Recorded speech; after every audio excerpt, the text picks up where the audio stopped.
You step into a freezing alley to save a defenseless blind woman from two thugs, taking a blade to the ribs for a complete stranger. What you don't know is that the girl you just bled for is the little sister of Chicago's most ruthless syndicate boss, and he owes you. The bitter November wind whipped off Lake Michigan, cutting through the thin fabric of Leo Cassidy's uniform. It was 2:15 a.m. outside Ciccio's Trattoria in Chicago's River North. Leo, a 24-year-old waiter drowning under the weight of his late mother's hospital bills, was hauling the last of the garbage bags to the dumpsters in the alleyway. He was exhausted. His feet ached, his hands smelled like bleach and garlic, and his bank account was overdrawn by $300. Worse, he owed $40 grand to Vincent Russo, a West Side loan shark who didn't take kindly to missed payments. Leo tossed the bags into the bin, the heavy thud echoing against the brick walls. He paused to light a stale cigarette, cupping his hands against the wind, when he heard the voices. "Come on, sweetheart. You lost? Let us give you a ride." The voice was slurred, thick with cheap alcohol and malicious intent. Leo peered around the edge of the brick facade. Standing near the valet stand, which had been abandoned an hour ago, was a young woman. She was petite, swathed in a heavy cashmere coat that looked entirely too expensive for this side of the street at this hour. But what caught Leo's eye wasn't the coat. It was the white cane with a red tip, currently clutched tightly in her trembling hands. Her name was Molly, though Leo wouldn't know that until later. "Please," Molly said, her voice remarkably steady despite the slight quiver in her chin. "My driver was supposed to be here. I just need to wait." Two men had her cornered against the brickwork of the restaurant. Leo recognized one of them, Ricky Dolan, a low-level enforcer and known degenerate who usually ran numbers for the South Side crews. The other guy was built like a cinder block, sporting a fresh buzz cut and a leather jacket. "Your driver ain't here, Blindy," Ricky sneered, stepping into her personal space. He reached out, grabbing the collar of her cashmere coat. "But we are, and it's freezing out. Let's get you warmed up." Molly swung her cane, catching the larger man in the shin. He cursed violently, slapping the cane out of her hands. It clattered onto the cold, damp pavement, rolling into the gutter. Molly shrank back, her hands coming up to protect her face, the panic finally setting in as she lost her only tool for navigating the dark world around her. Leo didn't think. If he had thought about it, he would have realized he was a 160-pound waiter facing two hardened street thugs. He would have remembered his debt. He would have walked away. Instead, he dropped his cigarette and sprinted out of the alley. "Hey!" Leo shouted, his voice cracking like a whip in the silent street. "Back away from her!" Ricky turned, squinting at Leo's stained white apron and black vest. He let out a barking laugh. "Beat it, busboy, unless you want to end up in the dumpster." "I said, step away from her," Leo repeated, closing the distance. He positioned himself between Molly and the two men, keeping his hands raised but balled into fists. He glanced back at Molly for a fraction of a second. She was breathing heavily, her unseeing eyes wide, trying to track the source of his voice. "Big mistake, kid," the cinderblock man grunted. The large man lunged. Leo sidestepped the heavy drunken swing, pivoting on his heel, and drove his elbow squarely into the man's nose. The cartilage crunched with a sickening snap, and the man went down, howling and clutching his face as blood spilled over his fingers. But Leo had lost track of Ricky. Before Leo could reset his stance, a sharp, searing pain tore through his left side. Ricky had pulled a switchblade, burying the 3-inch blade into the flesh just below Leo's ribs. Leo gasped, the air rushing out of his lungs. Adrenaline dumped into his bloodstream, masking the worst of the agony. "You stupid punk!" Ricky snarled, twisting the knife. Leo grabbed Ricky's wrist with both hands, refusing to let the blade go deeper. With a guttural scream, Leo threw his entire body weight forward, slamming Ricky's head against the brick wall of the restaurant. Ricky's eyes rolled back, his grip loosening on the knife, and he crumpled to the pavement like a sack of wet laundry. Leo stumbled back, clutching his side. His hand came away slick with warm, dark blood. The larger man was still on the ground, groaning and rolling in his own blood. Are you okay?" Molly whispered, her hands outstretched in the empty air. Leo gritted his teeth, pulling off his apron and pressing it hard against his bleeding side. "Yeah, I'm fine." He stepped toward her, gently taking her hand. "Your cane. Let me get it." He retrieved her white cane from the gutter, wiping it clean on his sleeve before pressing it into her palm. "I'm getting you a cab," Leo rasped, the pain starting to bloom rapidly now that the fight was over. He flagged down a lone yellow cab cruising down Kinsey Street. He opened the door, guiding Molly inside. "Wait," she said, reaching out. Her delicate fingers brushed against his jawline, memorizing the sharp angle of his face. She felt the damp sweat on his skin, the heavy way he was breathing. "You're hurt. I can smell the blood. It's just a scratch," Leo lied, his vision swimming slightly. "Get home safe." "What's your name?" she asked, desperation in her voice. "Please, I need to know who saved me." "It's just Leo," he said. He slammed the cab door and slapped the roof, watching the car speed off into the night. Only then did Leo collapse against the brick wall, sliding down to the freezing pavement, praying he wouldn't bleed out before the morning sun hit the Chicago skyline. Leo survived the night. A trip to an underground clinic run by a disgraced doctor who owed Leo a favor for hiding him from the police 2 years ago, left him with 14 stitches, a heavy dose of antibiotics, and a massive bandage wrapped tightly around his torso. The next afternoon, Leo was back at Cicchio's. He couldn't afford to miss a shift, not with Vincent Russo's deadline looming. Every time he lifted a tray of water glasses or bent down to clear a table, white-hot pain flared in his ribs. At 4 p.m., before the dinner rush began, the atmosphere in the restaurant shifted. The lively chatter of the kitchen staff died out. The clinking of silverware stopped. Leo looked up from polishing wine glasses at the bar.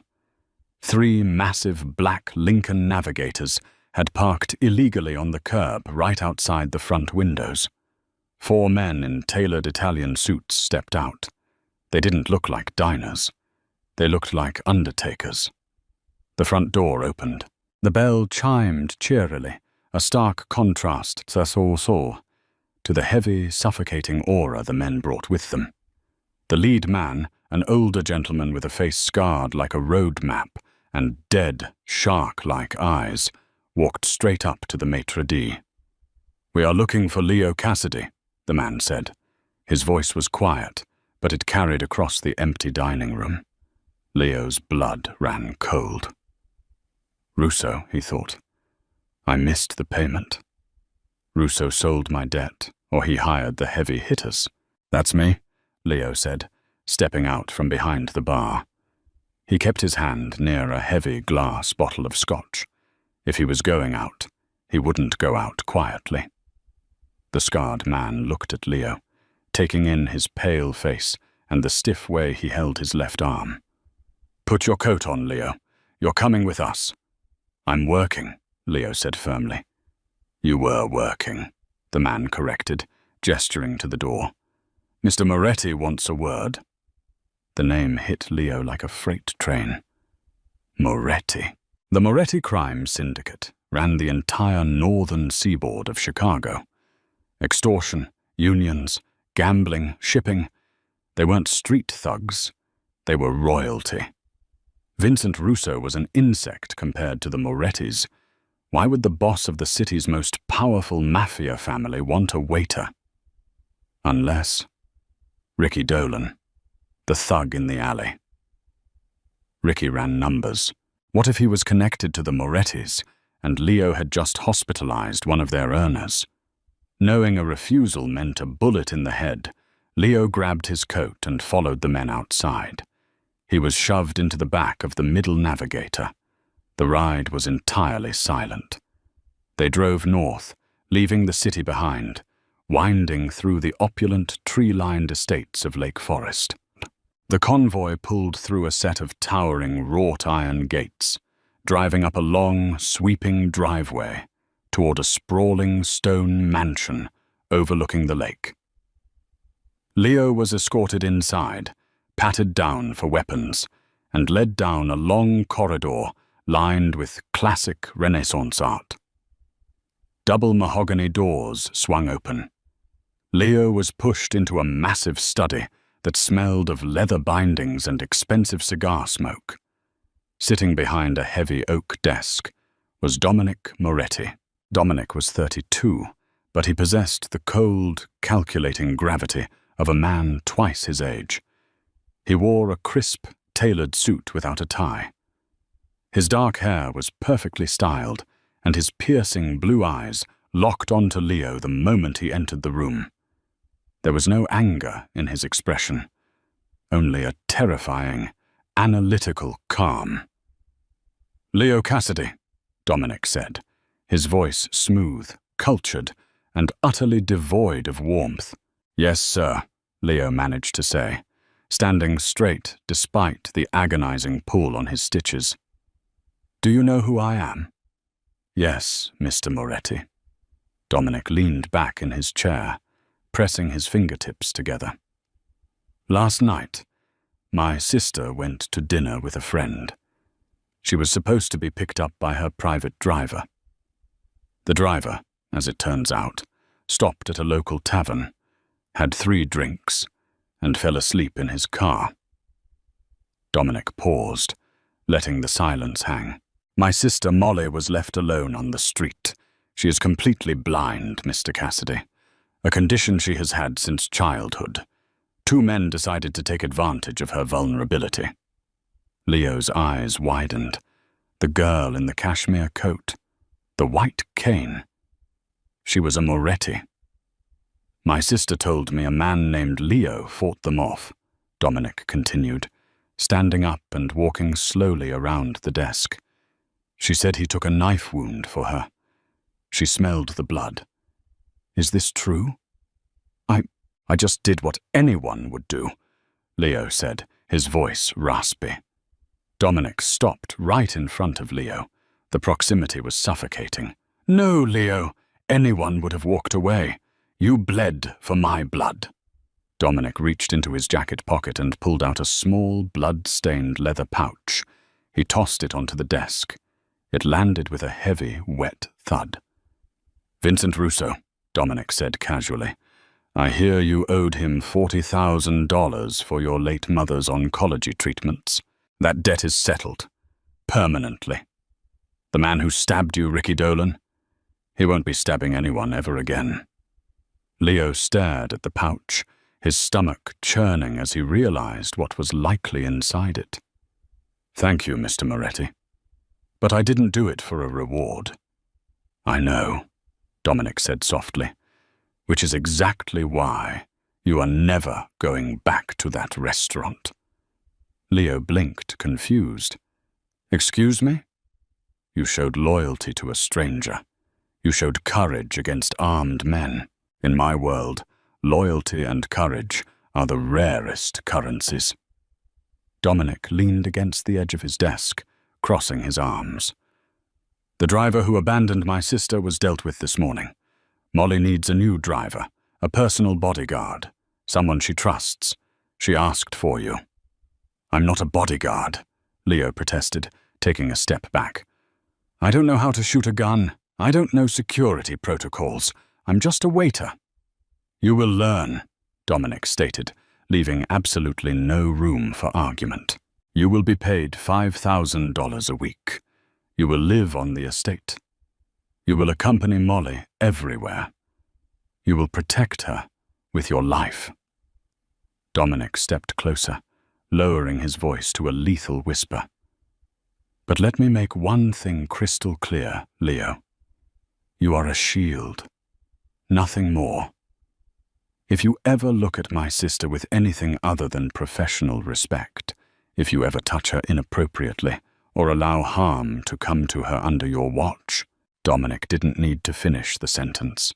The absolute certainty of a brutal death lingered in the air between them. Do we have an understanding, Leo? Leo looked at the Mafia boss, realizing his old life was dead and buried. He was now property of the Moretti family. We have an understanding, Leo said. Good, Dominic smiled, though it didn't reach his eyes. Molly is waiting for you in the greenhouse. Go formally introduce yourself to your new boss. The greenhouse was a humid, glass-domed sanctuary, hidden behind the imposing stone walls of the Moretti estate.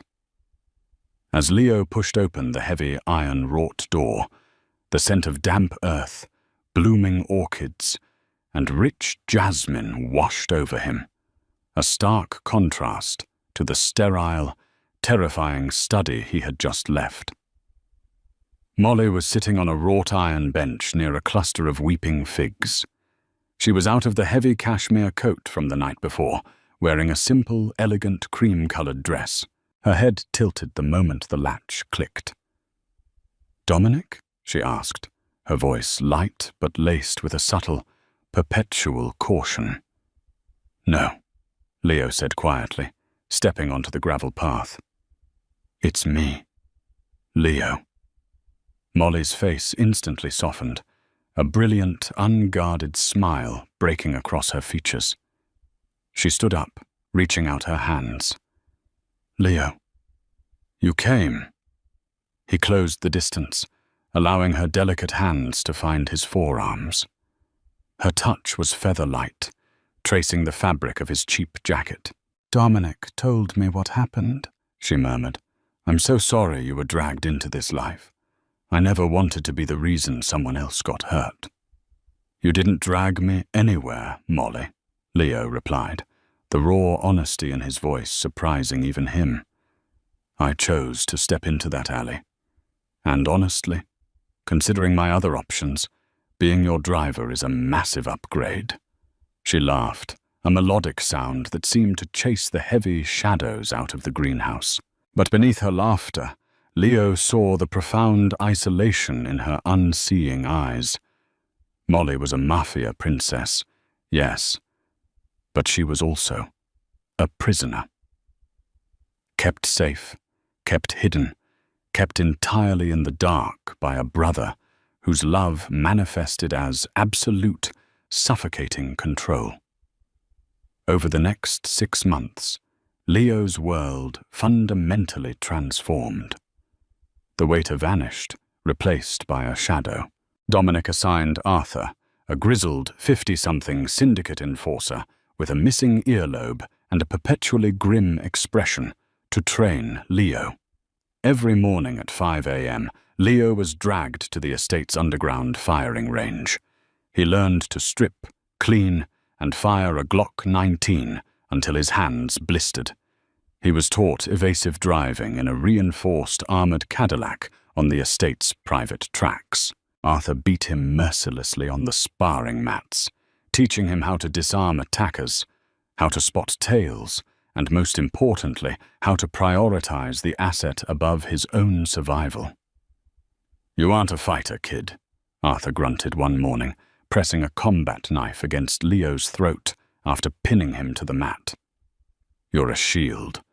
If the bullets start flying, your job isn't to shoot back. Your job is to be the meat between Molly and the metal. Understand?" "Understood," Leo gasped, tapping out. But the brutal mornings were offset by the afternoons and evenings spent with Molly. As her personal bodyguard, Leo was by her side constantly. He drove her to her piano lessons at the conservatory downtown, walked with her through the private gardens of the Chicago Botanic Garden, and sat quietly in the corner of her private library while she read Braille novels. They began to talk. At first it was just polite conversation, then the walls began to crumble. Leo told her about his mother, about the crushing debt that had driven him to the brink of despair. Molly listened, her hand resting over his, offering a silent, anchoring comfort. In return, Molly spoke of the terrifying silence of her world, the weight of the Moretti name, and her quiet, desperate longing for a life where she wasn't just a fragile porcelain doll waiting to be shattered by her family's enemies. "Dominic thinks he's protecting me," Molly whispered one rainy afternoon as they sat in the back of the armored Cadillac, watching the Chicago skyline blur through the tinted glass. "But he's just burying me alive. You're the only one who doesn't treat me like I'm made of glass, Leo." Leo looked at her, his heart doing a painful, dangerous stutter. He was falling in love with her. It was a slow, terrifying descent. He memorized the way she laughed, the way she tilted her head when she was listening intently, the scent of vanilla and jasmine that always lingered in her wake. But Dominic's warning echoed in his skull like a death knell. "You are a shield, nothing more." Leo knew crossing that line wouldn't just mean his death. It would mean breaking Molly's heart and destroying the fragile freedom he provided her. So he buried his feelings deep, locking them away behind the stoic, professional mask of a bodyguard. He didn't realize that Molly, relying on her heightened senses, could hear the rapid thumping of his heart every time she brushed against him.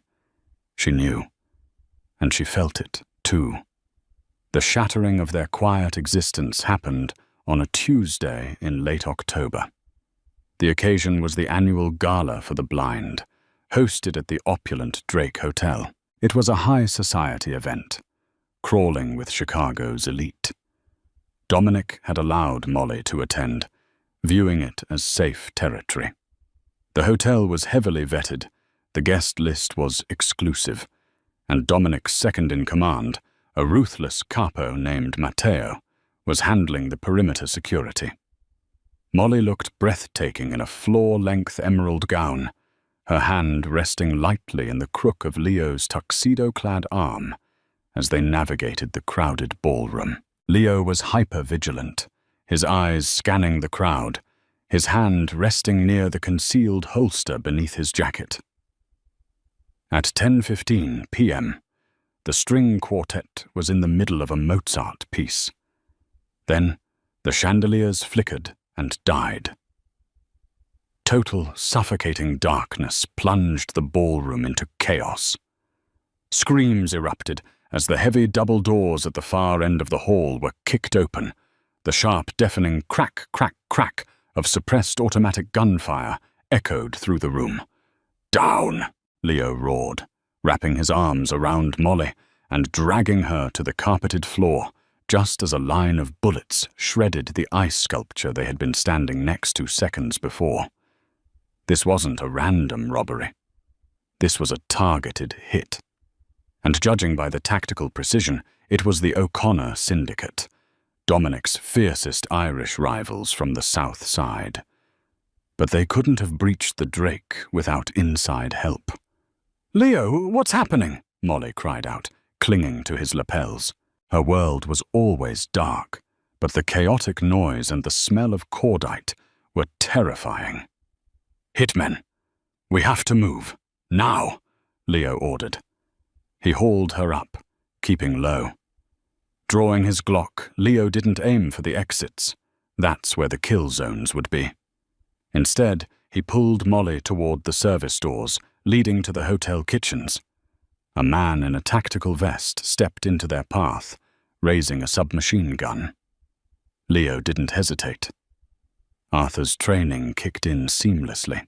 He raised his weapon, firing 2 rounds into the man's chest and 1 into his head. The man dropped before he could pull the trigger. "Keep your head down, Molly. Stay on my back," Leo shouted over the din. Leo pulled Molly behind a massive industrial prep island. He quickly checked his magazine. 12 rounds left. He reached for his earpiece to radio Matteo for backup. "Matteo, I have the package in the main kitchen. We need an extraction team at the loading dock." "난 certain." Static hissed in his ear before Matteo's voice crackled through. "Copy that, Leo. Hold your position. I'm coming to you." Leo let out a breath he didn't know he was holding. "We're going to be okay," he whispered to Molly, brushing a stray lock of hair from her trembling face. "Matteo is coming." "No," Molly whispered, her grip on his arm tightening like a vice. "Leo, no. It's Matteo." Leo frowned. "What?" "The cologne," Molly said, her voice shaking with absolute terror. "Before the lights went out, I smelled Matteo's cologne near the service doors. He wasn't on the perimeter. He was inside. He let them in, Leo." The blood drained from Leo's face. The realization hit him with the force of a physical blow. Matteo was the traitor. He had sold Dominic out to the O'Connors, and eliminating Molly was the ultimate power play to break the Moretti boss. Footsteps echoed on the tiled floor of the kitchen. Slow, deliberate. Leo peered around the edge of the prep island. Matteo was walking down the aisle, a suppressed pistol in his hand. He wasn't accompanied by a rescue team. He was alone. "Leo," Matteo called out, his voice dripping with mock concern. "Where are you, kid? I got the car waiting." Leo looked at Molly. He pressed a finger to her lips, then guided her hand to the edge of the steel counter. He leaned in, pressing his lips to her forehead in a fleeting, desperate kiss. It was the first and only time he allowed himself that luxury. "Stay here," he mouthed. Leo stepped out from behind the counter, his gun raised. "Drop it, Matteo."